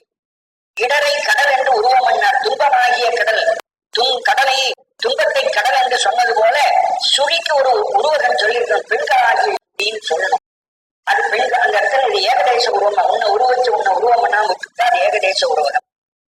சுழித்தலை படுவேனை மாதராராகிய சுடியிலே கட்டு தடுமாறுகின்ற என்னை முத்து மாமணி மாணிக்க வைரத்த பவளத்தின் முழுச்சோதி.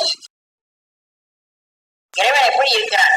முத்து போல வெண்மையாகவும், மாமணி கருப்பாணி நீலமணி போலவும், மாணிக்கம் சிவந்த மணி போலவும், வைரத்த ஸ்படிகம் போல நிறமில்லாததாகவும், பவளம் சிவப்பு நிறம் உடையதாகவும், எல்லா நிறமும் ஒன்று சேர்ந்து இருக்கிற முழுச்சோதியாக இருக்கிறார்.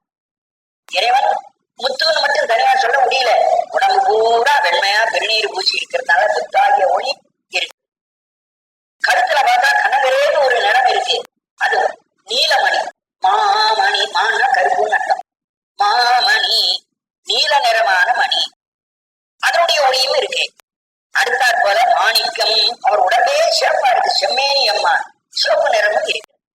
வைரத்த ஸ்படிகம் போல இருக்கு. அந்த இறைவனை நிறுத்தி பார்த்தா அவன் நிக்கிறாருக்கு பின்னாடி ஒரு சாமான் தான் அது கூட தெரியும். இறைவன் நின்றுட்டு இருக்கிறான், அவருக்கு பின்னே ஒரு சாமான் இருக்கு. அவனை பார்க்கும்போது இறைவனை ஊடுருவே பின்னே இருக்கிற பொருளும் தெரியுது. அந்த இறைவன் எப்படி இருக்கான்? சிவந்த மேனி உடையவனா, சோப்பு கண்ணாடி ஒண்ணு வச்சுட்டு பின்னாடி இருக்கிற பொருளை நான் பார்க்கலாம் இல்லையா? வெளியிலிருந்து பார்க்கிறவன் சோப்பு கண்ணாடி வழியா பார்க்கிறான், வெள்ளை கண்ணாடி வழியா பார்க்கிறான். பின்னே இருக்கிற பொருளை பார்க்கிற கண்ணாடி போலவும் இருக்கிறான். அவன் இருக்கிறான். பவளத்தின் பவளம் போன்ற திறமுடையவனாகவும் இருக்கிறான். முழுச்சோதி இத்தனையும் ஒன்று கூடிய முழுமையான ஒளி வடிவமாக இருக்கிறான். ஆக இறைவனை ஒரு பொருளாக சொல்லாமல் இத்தனையும் ஒன்று கூடிய ஒரு பொருளாக வைத்து காட்டிக் கொள்வர். இத்தனை பொருளாகவும் அந்த இறைவன் இருக்கிறானா? பவளத்தின் முழுச்சோதி அத்தன் அப்பேற்பட்ட சோதியுடையனாகிய அத்தன் இறைவன் ஆண்டு தன் அடியரில் கூட்டிய அதிசயம் கண்டார். அவன் அடியாருடைய என்னை கூட்டிய ஒரு அதிசயத்தை நான் பார்த்தேன். நீக்கி முன்னனை தன்னொடு நிலாவகை புறம்பையில் புகப்பெய்து முன்கனை தன்னொடு நிலாவகை நீக்கி. அந்த இறைவனோடேதான் உயிர் இருக்கு, உலகம் இருக்கு, ஆணவம் இருக்கு, எல்லாம் இறைவனுடைய வியாபகத்தில் தான் இருக்கு. இறைவனை விட்டு அவைகள் விலகி தனியா இல்லை. அதுபோல இறைவனுடைய வியாபகத்துக்குள் இருக்கிறான் அந்த உயிர். அது அந்த ஆணவமாகிய இருட்டுக்குள் ஒடுங்கி கிடக்கிறது. அப்போ இறைவன் என்ன பண்ணா, அந்த உயிரை ஆணவத்திலிருந்து பிரிக்கிறதுக்காக கொஞ்சம் பிரிச்சு எடுத்து தான் விலகி கொண்டான். தான் விலகி கொண்டு தன்னுடைய சக்தியை மட்டும் அங்கே உள்ளே போய் சொல்றான். அது திரோதான சக்தி என்ற ஒரு சக்தி அங்கு உள்ள போகுது. மறைப்பு சக்தின்னு பேர். அது மறைப்பாற்றல். அப்போ தன்னை சக்தின்னு தெரிவிச்சுக்காது. தான் உள்ளே இருந்து கொஞ்சம் கொஞ்சம் ஒரு மினுக்கு மினுக்குன்னு வெளிச்சத்துக்காக அந்த சின்ன ஒளியில அந்த உயிருக்கு கொஞ்சம் அறிவு வரும். அப்போ ஓஹோ நாம் இருட்டறையிலே கிடக்கிறோம், இத்தனை பொருள் இருக்கா இங்கே என்று அந்த உலகத்தை பற்றியும் உங்களுக்கு தெளிவாங்க. அப்படி அறிவு வர ஆரம்பிச்ச உடனே அந்த உயிரை தனியா பிரிச்சு ஒரு உடம்பு கொடுக்கிறான் இறைவன். அதை சொல்றார் முன்கனை. முன் என்பது ஒரு காலம், அதாவது ஆணவத்தோடு மட்டும் அழிந்து கிடக்கின்ற ஒரு காலம். கேவல நிலையிலேயே அது மிக ஆதி கேவல நிலை, முதல் கேவல நிலை. வெறும் ஆணவத்தோடு மட்டும் கிடந்து கொண்டிருக்கிற உயிர் இருக்கிற நிலை. அந்த ஆதி கேவல நிலையை விட்டு எனை நிலாவகை அதில் நில்லாதபடி நீக்கி ஆணவத்திலிருந்து கொஞ்சம் பிரிச்சு கொண்டு வந்து குரம்பையில் புகப்பெய்து அப்புறம் இந்த உடம்பை கொடுத்தான். உடம்பை கொடுத்த உடனே இப்போ ஒரு கேவல நிலை வருது. உடம்பு வரும்போது சகல கேவலம் என்று சொல்றார். அது ஆணவத்தோடு மட்டும் கிடைக்கிறது முதல் கேவல நிலை, ரொம்ப இழிந்த நிலை. அதுக்கு அடுத்தது சகல கேவலம். சகலம் என்று சொல்லும்படியான அந்த மாயா காரியத்தோடு கூடி இருக்கிற ஒரு கேவலத்தை புகப்பெய்து நோக்கி அப்புறம்தான் தன்னுடைய ஞானக்கண்ணாலே அந்த உயிரை பார்க்கிறான். கொஞ்சம் கொஞ்சமா அது நல்ல பொருளாக தூய்மையுடைய பொருளாக மாறணும் என்று தன்னுடைய காருண்ய கடாட்சம் செய்கிறான். கண் பார்வையினாலே அதற்கு திருவருள் நோக்கம் செய்கிறான். நுண்ணிய நொடியன சொல் செய்து அப்புறம் மக்கள் வடிவத்தை கொடுத்து நான் கொஞ்சம் தேடி வந்த போது ஒரு நாள் குருநாதரா வரான். அப்படி குருநாதரா வந்து உட்கார்ந்து இருக்கிற போது அப்படி கண்ணால் பார்க்கிறான். அதான் நோக்கு. அது சற்று தீட்சை, கண் பார்வையாலே பார்க்கிற ஒரு தீட்சை. அந்த தீட்சை கொடுத்தான். அப்புறம் பக்கத்துல வந்து உட்கார வச்சான். காதோட காதாக திருவைந்தெழுத்து உபதேசம் பண்ணான். நுண்ணிய சொல் செய்து, நுண்ணிய சொல் நொடியன சொல் ரெண்டா பிரிக்கணும். நுண்ணிய நொடியன சொல் செய்து என்று வரும்போது நுண்ணிய சொல் மிக நுணுக்கமான ஒலிமயமாயிருக்கிற திருவைந்தெழுத்து என்பது பரமகாரண ஒலி. காரணத்திலேயே இன்னும் நுணுக்கமான காரண ஒலியாயிருக்கக்கூடிய திருவை. அந்த திருவைந்தெழுத்தாகிய நுண்ணிய சொல்லை என் காதலே உபதேசம் பண்ணினான். உபதேசம் பண்ணியாச்சு. அவரை கொஞ்சம் கொஞ்சமா அந்த உயிர் தேடி வர்ற போது எப்படி நான் மோட்சம் அடைவேன் என்று இறைவனிடத்திலே குருநாதரிடத்திலே அந்த ஆத்மன் கேட்கிறான். ஆத்மன் கேட்கிற போது அவன் வாய் திறந்து பதில் சொல்ல இப்படி சின்முத்திரையாலை காட்டிட்டான். நொடியன செய்தி. அப்ப பாருங்க அந்த வாக்கியத்தை, அதுல என்ன இருக்குது? முதல்ல நுண்ணிய சொல் செய்து, நொடியன சொல் செய்து. நொடித்தல்னா 3 விரல மேல நிறுத்தி கை விரலத்தை நொடிக்கும். நொடித்தல் என்று சொன்னால் 2 விரலை சேர்த்து நொடிக்கிறது. இதுதான் நொடியன சொல். சின்முத்திரைக்கு ஒரு புதிய வார்த்தை இங்க கொடுக்கிறார் மாணிக்கவாசகர். சின்முத்திரைன்னு சொல்லாம நொடிக்கிற வடிவம் இருக்கு, கைய நொடிக்கிற ஒரு உருவம் இருக்க பாருங்க, அதையும் செய்து. நொடிக்கிற செயல் நொடிக்கிற போது 3 விரலை நீக்கணும், அந்த ஆட்காட்டு விரலையும் கட்டவரலை சேர்த்து முறுக்கணும். அப்ப நொடி என்ற சத்தம் உண்டா. சில பேர் இந்த விரல் சொல்லுவாங்க, சில பேர் அது அவங்களுடைய பழக்கத்தினால விரல் மாறும். ஆனா இதுதான் முறையானது என்று நொடிக்கு இலக்கணம். ஆகவே சின்முத்திரைய நொடியான சொல் சின்முத்திரையினாலே அவனுக்கு விளக்கம் செய்தார். ஆணவம் கண்மம் நாய் என்ற 3 மலங்கள் ஒன்றை விட்டு தனியா பிரிஞ்சு போயிடணும். ஆத்மாவாகி இந்த ஆள்காட்டி விரலானது, ஆள்காட்டினான ஆன்மாவை காட்டுகிறதுன்னு அர்த்தம். ஆன்மாவை காட்டுகிற இந்த விரல் தனி விரல் என்று சொல்ல ஒப்புற்ற இறைவனாகிய இடத்துல வந்து சேரணும். சேர்ற போது இறைவனுக்கு சமமா இருக்கக்கூடாது, இறைவனுக்கு பணிவா உள்ளடங்கி இருக்கணும் என்று இந்த வார்த்தையை வாயால சொல்லாமல் கை நொடி மாத்திரத்தாலே காட்டினார். சின்முத்திரையாலே காட்டிவிட்டார். சின்முத்திரை என்பது நொடி மாத்திரை, நொடி முத்திரை. நொடி என்று சொல்கிற முத்திரையினாலே சொல்லிவிட்டாரா. ஆனா நொடியான சொல் செய்து இப்படி எல்லாம் உறவாக்குனா எவ்வளவு கஷ்டமா இருக்காரு. யாராலையும் மற்றவர்களால சொல்ல முடியாது. ஆனா உரையில இருக்கு, நான் உரையில் இருக்கிறத பார்த்துதான் உங்களுக்கு சொல்றேன். இது என்னுடைய சொந்த உரை அல்ல, உரையில் இருக்கு. ஆனா நல்லா தெளிவா உங்களுக்கு அவங்க படிச்சுட்டு போடுவாங்க. நொடியன சொல் செய்து சின்முத்திரையனாலே கோரி அப்படின்னு எழுதிடுவாங்க, அவ்வளவுதான் எழுதுவாங்க. ஆனா அது நொடி என்பதும் சின்முத்திரை என்பதும் எப்படி ஆச்சு என்பதை நாம் விளக்கி தெரிந்து வழியாக இருக்க. நுகமின்றி விழாக்கைத்து. விழாக்கைத்து என்பது உழவு செய்தல். விழாக்கைத்தல் அது ஒரு உழவர்களுடைய பாஷை. வயல்ல உழவு செய்கிறானே அவன் விழாக்கட்டாச்சு அப்படின்னா அது அவனுடைய பாஷை. நீங்க உழவு போட்டாச்சு, நிலத்துல உழவு உழுதாச்சுங்கிறத விழாக்கைத்து. அது உலக வழக்கை சொல். ஆனா உழவு செய்யணும்னா நுகத்தடி வேணும், மாடு வேணும். நுகத்தடியும் மாடும் வச்சு ஊனும். இறைவன் என்ன பண்ணாரு? நுகமின்றி விழாக்கைத்து. நுகத்தடியோ மாடோ இல்லாமல் இந்த ஆத்மாவை உழவு செய்து விட்டா. அந்த ஆண்டவன் என்ன பண்ணா?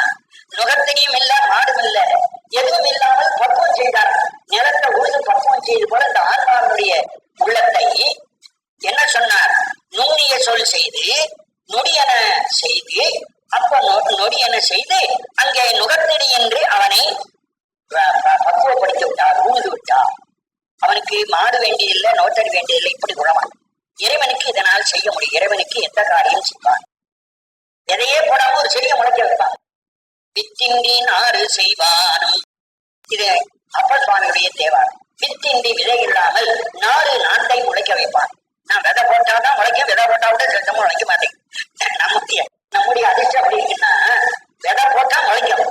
சில பேர் விதை போட்டு கூட ஏன் நாட்டு சரியா விளையில வெட்டு பயன் இல்லாது சரியா முளைக்காது வித்தா போச்சு. ஆனா இறைவன் விதையே போடாம விளைக்க வைப்பான். அதத்தான் வித்தின்றி நாறு செய்வானும். அந்த வித்தின்றி நாறு செய்வதைத்தான் இங்கே விழா நுகமின்றி விழாக்கை நுகத்தினி இல்லாமலே உழவு செய்து இவர் வேறொரு விதமா சொல்லி காட்டுறார். இப்படி செய்து தூக்கி முன் செய்த பொய்யற தூக்கி, அதாவது இருவினை ஒப்பை உண்டாக்கி. தூக்குதல்னா சமன் பார்த்தல். திராச படிச்சா ஒரு திராச தட்டு மேல கீழே போகாம சமமா வரும். அப்படி வருவதுதான் இருவினை ஒப்பு. இருவினை ஒப்பை தூக்கி உண்டாக்கி முன் செய்த பொய்யற, முன் செய்த பாவங்கள் எல்லாம் நீங்க துகள் அற ஆணவமாகிய குற்றமும் நீங்க. முன் செய்த பொய் என்பது பாவம், வினை, கண்மம். துகள் என்பது ஆணவமாகிய குற்றம். இந்த ரெண்டையும் நீக்கி தொழுதறி சுடரு சோதி, துகள் அறுத்து எழுதறி சுடரு சோதி. துகளை நீக்கி எழுகின்ற சோதி, தானே சுயமாக பிரகாசிக்கின்ற ஜோதிமயமாக ஜோதி ஆக்கி, அந்த ஜோதியை என் மனத்துக்குள்ளே உண்டாக்கி ஆக்கி ஆக்குகின்றவன். ஆக்கி என்பது வினையச்சம் அல்ல, ஆக்கி என்பது ஆக்குகிறவன் என்று பொருள். அவன் அவள் அறிவேனும் அவை மூவினமையின் தோற்றிய திதியே. ஒடுங்கி என்பது வினையச்சமாக கொள்ளக்கூடாது. ஒடுங்கி என்பது உலகத்தை ஒடுங்க வைத்த மகா சங்கார காரணனே என்று உரைகிறார். ஒடுங்கி என்பது வினையச்சம் போல் இருந்தாலும் அது எழுவாள். அதே போல இங்கு ஆக்கி என்பது ஆக்குகிறவன், உண்டாக்குகிறவன். ஆண்டு தன் அடியரில் கூட்டிய அதிசயம் கண்டார். அப்பேற்பட்ட இறைவன் அடியாரோடு என்னை சேர்த்து வைத்து விட்டான். உற்ற ஆக்கையின் ஒரு பொருள் அருவலர் எழுதரு நாற்றம் போல் பற்றாவதோர் நிலையிலா பரம்பொருள் அப்பொருள் பாராதே பெற்றவா பெற்ற பயனது நுகர்ந்திடும் பித்த சொத்தெளியானே அத்தன் ஆண்டு தன் அடியரை கூட்டிய அதிசயம் கண்டாமே. உற்ற யாக்கையின் நமக்கு கிடைத்திருக்கிற உடம்பு, வந்து வாய்த்த உடம்பு. இந்த வாய்த்த உடம்பு நாம் இறைவனை கேட்டு பெற்ற உடம்பு அல்ல. நாம் கேட்டாலும் கேட்ட உடம்பை கொடுக்க மாட்டான். நாம் முன்ன என்ன வினை செஞ்சோமோ அதுக்கேற்பதான் உடம்பு கொடுப்போம். நாம் செய்த புண்ணிய பாவத்துக்கு உற்ற யாக்கை. உற்ற யாக்கை என்பது நாம் பூர்வ ஜன்மத்தில் செய்திருக்கிற புண்ணிய பாவத்துக்கு ஏற்றாற் போன்ற ஒரு உடம்பு நமக்கு கொடுக்கப்படுகிறது. அந்த யாக்கையில் குரு பொருள், அந்த யாக்கையிலே இருக்கிற குரு பொருளாக இருக்கிறது உயிர். அந்த உயிருக்கு உயிராக இருக்கிற குருபொருள் கடவுள். உடம்பு, உடம்புக்குள் இருக்கிற குருபொருள் ஆத்மா, ஆத்மாவுக்குள் இருக்கிற குருபொருள் அங்கே சிவம். இந்த குருபொருள் என்பது ஆத்மாவையும் சிவத்தையும் ரெண்டையும் குறிக்கிறது. குருபொருளாகிய அந்த பெருமான் நறுமல் அறியழிதரு நாற்றம் போல், ஒரு பூ பூக்கிற காலத்திலே அந்த பூவிலிருந்து வெளியிலே வாசனை வரும். பூவை பார்க்கலாம், பூவை தொடலாம், பூவை பறிக்கலாம், எடுக்கலாம். பற்றலாவதோர் நிலை, பிடிக்கக்கூடியதான ஒரு நிலை, இலாப்பரம் பொருள், இல்லாத ஒரு பொருள். பூவிலை எழுகின்ற நாற்றத்தை எப்படி நாம் கையாலே பிடிக்க முடியாதோ அதுபோல நம் உடம்பு, உடம்புக்குள் உயிர், உயிருக்குள் உயிராக இறைவன் இருக்கிறான். ஆனா அந்த இறைவனை பிடிக்க முடியுமா? முடியாது. அதான் சொல்றாரு, பூவிலிருந்து எழுகின்ற வாசனை எப்படி பிடிக்க முடியாதோ அதபோது பற்றக்கூடியதான நிலை இல்லாததாகிய பரம்பொருள், பிடிக்க முடியாதவனாகிய அந்த பரம்பொருள் அப்பொருள் பாராதே, அந்த பொருளாகிய பெருமானை நான் உணர்ந்து பார்க்காமல் அல்லது மற்றவர்கள் உணர்ந்து பார்க்காமல், இந்த உலகத்தில் இருக்கிறவர்கள் கடவுளை சரியாக உணர்ந்து கொள்ளாமல், கடவுள் யார் என்று எல்லாரும் வெளியில சொல்ல வந்துட்டான். கடவுள் எப்படிப்பட்டவன் என்று தெரிந்து கொள்ளவே முடியாது. அப்படி தெரிந்து கொள்ள முடியாதவனாய் இருக்கிற பெருமானே தெரிந்து கொண்டவர்களைப் போல ஒவ்வொரு மதத்தவரும் வியாக்கியானம் பண்றான். கடவுள் இப்படி இருக்கான், கடவுள் அப்படி இருக்கான், கடவுள் அப்படி இருக்கான் என்று ஒவ்வொரு மதத்தவர்களும் சொல்லுகிறார்களா? அப்படி பற்றனாவதோர் நிலையிலா பரம்பொருள் அப்பொருள் பாராதே, அப்பொருள் எப்படி இருக்கும் என்று உண்மையை உணராமல் பெற்றவா பெற்ற பயன் அது நுகர்ந்திடும். அந்த கடவுளை ஏதோ ஓரளவுக்கு அப்படி நெருங்கி கொஞ்சம் தெரிந்து கொண்டார்கள். அப்படி நெறிந்து கொண்டவர் தான் தெரிந்ததை சொல்ல வந்தார்கள். ஒவ்வொருவரும் தனக்கு தெரிந்த அளவிலே கடவுளை பற்றி பேச வந்தார்கள். 6 குருடர்கள் ஒரு சட்டத்து தண்ணியில உட்கார்ந்து பேசிட்டு இருக்கார்கள். அப்போ வெகு தூரத்துல ஒரு யானை வருது. யானை ஒலிக்கின்ற மணி ஓசை கேட்டது. 6 பேரும் ஒருத்தருக்கு ஒருத்தர் கேட்டாரு, யானையை நீ பார்த்திருக்கியான்னு. இல்லப்பா நான் ஒருத்தர் நானும் பார்க்கலன்னு எல்லாரும் சொல்லிட்டான் 6 பேருடனும். அப்படியானா இன்னைக்கு எப்படியாவது இந்த யானை கிட்ட வரும், நிறுத்தி நாம் பார்த்தோம்னோம் என்றார்கள். சத்தத்துக்கு ஓரமா வந்தோன்னு இந்த குருடர்கள்லாம் சத்தம் போட்டு, யானைக்காரனே இந்த யானையை நிறுத்துப்பா, யானையை நான் பார்க்கணும். யானையை பார்க்கணும், நீங்க காசு கொடுக்கணுமேன்னா நாங்க ஏதோ பிச்சை எடுத்து வச்சிருக்கிறோம், இந்த காசை உனக்கு கொடுத்துறோம். காசை கொடுன்னு வாங்கிட்டான், யானையை நிறுத்திட்டான். இந்த 6 குருடர்களும் யானைகிட்ட போனார்கள். ஒருத்தன் தும்பிக்கையை தடவி பார்த்து அங்கேயே நிக்கிறான். அதுக்கு அப்பாலும் யானை இருக்குன்னு அவனுக்கு தெரியல. ஒருத்தன் யானையினுடைய காதை தொட்டு பார்த்து, காது ஆடுறதையே பார்த்து காது விட்டியே நின்றுட்டான் அப்பால் போல. ஒருத்தன் வயரை தடவி பார்த்து அங்கேயே நின்று விட்டான். ஒருத்தன் கொம்ப தடவி பார்த்தான், ஒருத்தன் பின்னாடி இருக்கிற பாலை தடவி பார்த்தான். இப்படி யானையினுடைய 6 அங்கங்களையும் ஒவ்வொருத்தரும் பார்த்தார்கள். பிறகு யானையை பார்த்தாச்சான்னு கேட்டான் பாகன். பார்த்தாச்சு, நீ போகலான்ட்டார்கள். இந்த 6 பேரும் மறுபடியும் திண்ணையில உட்கார்ந்தார்கள். யானை எப்படி இருந்து நான் பார்த்துட்டோம்ப்பா 6 பேரும். 6 பேரும் பேச ஆரம்பித்தார். யானை எப்படி இருக்கு? அதே அப்பா நெல் இடிக்கிற உலக்க மாதிரி இருக்குது அப்படின்னு சொன்னான். அவன் தும்பிக்கையை தொட்டு பார்த்தவன். தும்பிக்கை ஒரு நீளமா மொத்தமா இருந்ததுனாலே நெல் உடிக்கிற உலக்க மாதிரி யானை இருக்கு. கேட்சா அப்படி கிடையாதுப்பா, நெல் இடிச்சா அந்த நெல்லை போட்டு புடைப்பார்களே முறம் மாதிரி இருந்தது, அப்படித்தான் யானை இருக்கும் என்று காதை மட்டும் தொட்டு பார்த்தோம்னு சொன்னான். இன்னொருத்தன் யானையுடைய காலை தடவி பார்த்தோம், பெருசா இருந்ததா. நீங்க 2 பேரும் கிடையாதுப்பா, உலக்கையும் இல்ல முறவும் இல்ல, அந்த நெல்லை போட்டு இடிக்கிற உரல் எப்படி இருக்கும், அந்த உரல் மாதிரி அவ்வளவு மொத்தமா இருந்தது யானை. அதுல உலக்கையும் கிடையாது முறவும் கிடையாதுங்கன்னு அவன் வாதம் பண்ணான். இப்படி ஒவ்வொருவரும் தாம் கண்டதையே யானைக்கு இலக்கணமா பேசினார்களே தவிர யானையை முழுமையாக யாரும் கண்டு பேசவில்லை. அதுபோல இந்த உலகத்தில் இருக்க 6 வகை சமயத்தார்கள் தாம் கண்டதையே கடவுளுக்கு இலக்கணமாக சொன்னார்கள். எல்லாத்தையும் சேர்த்து ஒரு உருவத்தமாக்கி முழு உண்மையை கண்டு சொல்லவில்லை என்கிறார். பெற்றவா பெற்ற பயன் அது, தாம் அனுபவத்தினாலே பெற்ற பயன்களையே கொண்டு அது நுகர்ந்திடும் அதை அனுபவிக்கின்ற பித்தரு 6 வகை சமயத்தாராகிய மயக்கர். பித்தர் என்றால் மயங்கி கிடக்கிறவர், பிராந்தர். அது சித்தாந்தத்தில் அவங்களை என்ன வார்த்தையால் சொன்னா, பிராந்தர் பிராந்தி குடிச்சவன், மயக்கம் அடிச்சு போனவன் அப்படி சொல்றார். மயங்கி போனவர்கள், கடவுள் உண்மையை சரியா அறியாதவர்கள், அவர்கள் சொல்லுகிற சொல்லை தெரியக்கூடாது. அவர்கள் சொல்ல கேட்டோம்னா நான் முன்னேற முடியாது. ஏன்னா அவர்கள் இறைவனை முழுமையாக கண்டறிந்து சொன்னவர்கள் அல்ல. அப்படி அதை நீ தெரிய வேண்டாம் என்று குருநாதர் இவருக்கு சைவ சித்தாந்தத்தை உபதேசம் பண்ணிட்டார். மாணிக்க வாசகருக்கு 6 வகை சமயத்தாராகிய புறச்சமயத்தார் கொள்கையை நீ கேட்காத, நான் முழு உண்மையை சொல்லுகிறேன் என்று ஞானாசிரியனாக வந்த இறைவன் பிரம்மம் எது என்று அவருக்கு சொன்னார். பிரம்மமாவது என்ன என்பதை மாணிக்க வாசகருக்கு தெளியப்படுத்தினான் அந்த குருநாதர். வேற ஒரு பாட்டை சொல்றார், நான் பிரம்மம் என்று சொல்லுகிற கடவுள் யார் என்று நான் எல்லாரும் கேட்டு பார்த்தேன், எனக்கு யாரும் மனசு தெளிய சொல்லவில்லை. குருநாதர் கேட்டேன், குருநாதர் தான் எனக்கு சொன்னார் என்று பின்னே படிக்க போற ஒரு பாட்டை நாம் பார்க்க போறோம். ஆகவே கடவுளை பற்றி தெளிய வைத்தவனாகிய ஆண்டவன் ஆண்டு தன் அடியரை தூக்கினான். என்ன அதிசயம்! இருள் திணிந்து எழுந்திட்டதோர் வல்வினை சிறுகுடில் இது இந்த உடம்பு சிறுகுடில், சிறிய குடிசை. நம்முடைய உடம்பு ஒரு சின்ன குடிசை. அது இந்த குடிசை எதனால் வந்தது? வல்வினை சிறுகுடில், போன ஜென்மத்தில் செய்த கொடிய வினையினாலே உண்டான உடம்பு. இருள் தெளிந்து எழுந்திட்டதோர், இருட்டு உள்ளே நிறைந்து கிடக்கும்படியான ஒரு குடிசை. அதாவது ஆணவ இருள் நிறைந்திருக்கிறது இந்த உடம்புல. இந்த வீட்டுக்குள்ள வெளிச்சம் வர்றதுக்கு வழி இல்லை, அப்படி இருட்டு இருக்குன்னு ஒரு பொது பொருள். ஆனா ஆணவமாகி இருட்டு பொறிந்திருக்கக்கூடிய வலிய வினையினாலே உண்டாக்கிய சின்ன குடி.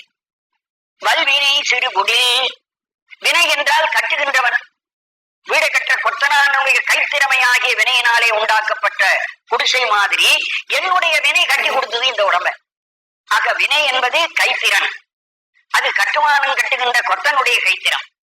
இப்ப நம்முடைய உடம்புக்கு வரும்போது அந்த இந்த உடம்புல இந்த வீட்டுக்குள்ள வெளிச்சம் வர்றதுக்கு வழி இல்லை, அப்படி இருட்டு இருக்குன்னு ஒரு பொது பொருள். ஆனா ஆணவமாகி இருட்டு பொறிந்திருக்கக்கூடிய வலிய வினையினாலே உண்டாக்கிய சின்ன குடி. வல்வினை சிறு குடில், வினை என்றால் கட்டுகின்றவன், வீடு கற்ற கொத்தனானுடைய கைத்திறமையாகிய வினையினாலே உண்டாக்கப்பட்ட குடிசை மாதிரி என்னுடைய வினை கட்டி கொடுத்தது இந்த உடம்ப. ஆக வினை என்பது கைத்திறன், அது கட்டுமானம் கட்டுகின்ற கொத்தனுடைய கைத்திறம். இப்ப நம்முடைய உடம்புக்கு வரும்போது அந்த வினை என்பது பூர்வ ஜென்மத்தில் செய்த பாவ புண்ணியங்கள் ஆகிய வினை. இதனாலே வந்து சிறுகுடில் இது இத்தை பொருளன் பொருள் எனக்கு அழித்து. இந்த இடத்துல படிக்கிறத ஜாக்கிரதையா படிக்கணும்.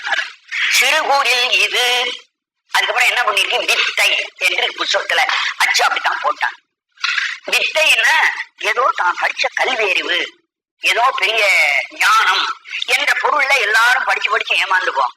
வித்தை பொருள் எனக்கு அளித்து அப்படிங்கும் போது ஞான பொருளை எனக்கு இறைவன் கொடுத்தான் என்றே எல்லாரும் நினைச்சு கொண்டு பொருள் சொல்லி போவார்கள். அதல்ல, இது என்று சொல்லிவிட்டு இத்தை இந்த உடம்பை பொருளன எனக்கு அளித்து, இந்த பொருளை வச்சு வியாபாரம் பண்ணி, இந்த உடம்ப வச்சு உலகத்துல நல்ல நல்ல புண்ணியங்களை தேடு, மோட்சத்துக்கு போற வழியை ஆராய்ந்து கண்டுபிடி என்று எனக்கு ஒரு மூலப்பொருள் கொடுத்து இந்த உலகத்துல விட்டு அனுப்பினான்.